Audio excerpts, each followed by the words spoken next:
நஹ்மதுஹு வ நுஸல்லி அலா ரசூலிஹில் கரீம். எல்லா புகழும் அல்லாஹ் ஒருவனுக்கே.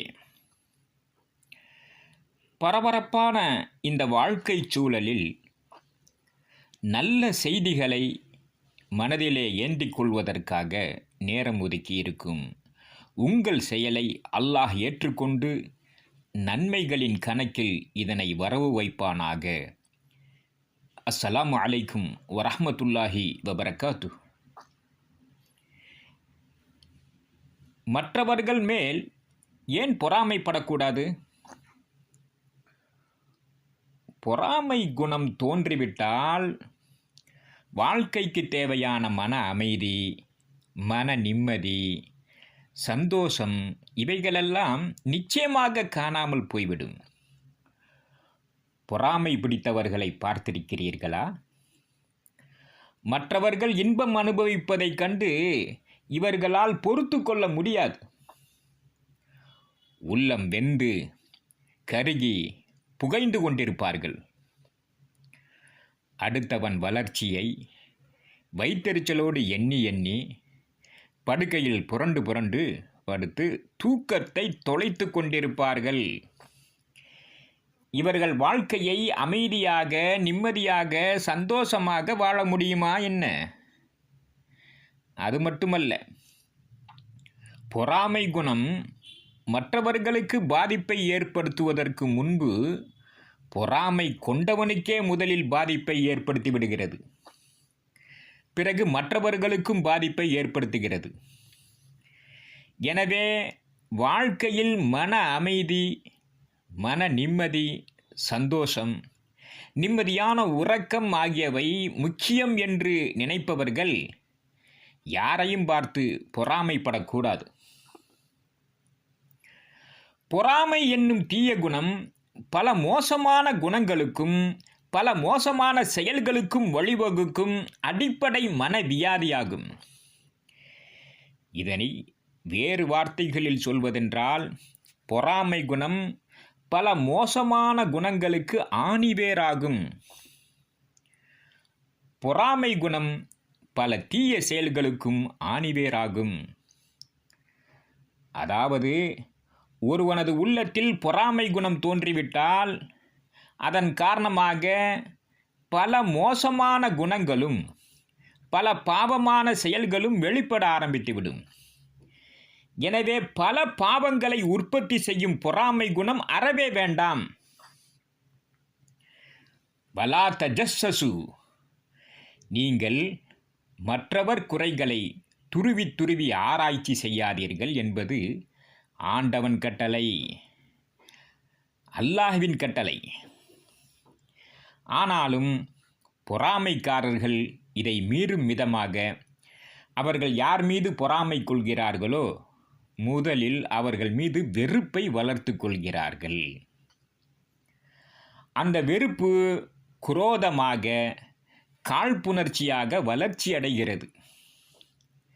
பிறகு அவர்கள் மீது கவனம் முழுவதும் செலுத்தி அவர்கள் குறித்த ஒவ்வொரு தகவலையும் சேகரித்து அவர்களுடைய குறைகளை துருவி துருவி ஆராய்ச்சி செய்து அவர்களை இழிவுபடுத்துவதில் சந்தோஷம் அடைய ஆரம்பித்து விடுகிறார்கள்.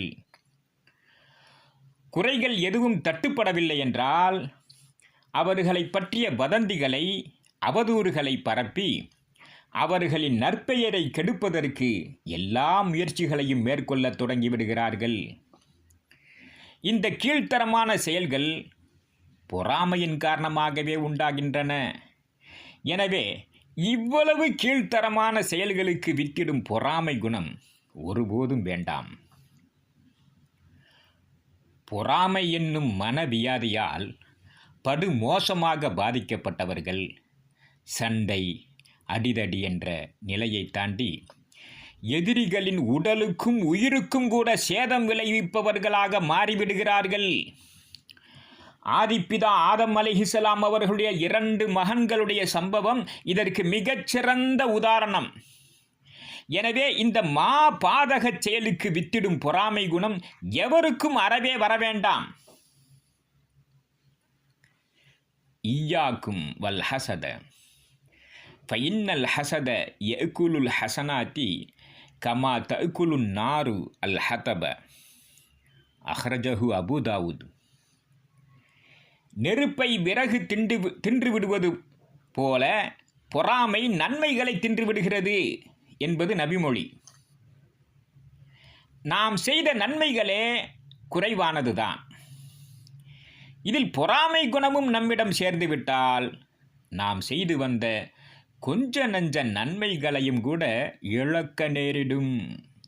நஊது பில்லாஹி மின்ஹா. அல்லாஹ் இந்த எழுநிலையை விட்டும் நம் அனைவரையும் காப்பாற்றுவானாக. எனவே நன்மைகளை அழித்துவிடும் இந்த பொறாமை குணம் நமக்கு அறவே வேண்டாம். லா துலிஹிரி சமாத்த தலி அஹீக ஃபயர்ஹமுஹுல்லா வயபுதலி. ரவாஹு திர்மிதி. உன் சகோதரன் அடையும் துன்பத்தை கண்டு நீ மகிழ்ச்சியை வெளிப்படுத்தாதே. அல்லாஹ் அவனுக்கு கருணை காட்டி உன்னை சோதனையில் ஆழ்த்தி விடுவான் என்பது நபிமொழி. பொறாமைக்காரர்களில் சிலர் மற்றவர்கள் படும் துன்பங்களைக் கண்டு உள்ளுக்குள் இரகசியமாக சந்தோஷப்பட்டு கொள்கிறார்கள். வேறு சிலரோ வெளிப்படையாகவே சந்தோஷப்பட்டு நமுட்டுச் சிரிப்பு சிரித்து கொள்கிறார்கள். அல்லாஹ் அவர்கள் படும் துன்பங்களை நீக்கிவிட்டு இவர்களுக்கு அந்த துன்பங்களை கொடுக்க மாட்டான் என்று முட்டாள்தனமாக விளங்கிச் செயல்படுவார்களானால் அவர்களது செயல் எவ்வளவு அறியாமை நிறைந்தது! தன் தலையில் தானே மண்ணை வாரி போட்டு கொண்டது போல் ஆகாதா? அல்லது தனக்கான சவக்குழியை தானே தோண்டிக் கொண்டது போல் ஆகாதா? ஆகவே இந்த கேவலமான பொறாமை குணம் எவருக்கும் வேண்டாம். பொறாமை குறித்த மேலும் பல முக்கியமான தகவல்களோடு இன்ஷா அல்லாஹ் 3ஆம் பாகத்தில் சந்திக்கின்றேன். அதுவரை உங்களுக்கு சலாம் கூறி விடைபெறுகின்றேன். வஸ்ஸலாமு அலைக்கும் வரஹ்மத்துல்லாஹி வபரகாத்துஹு.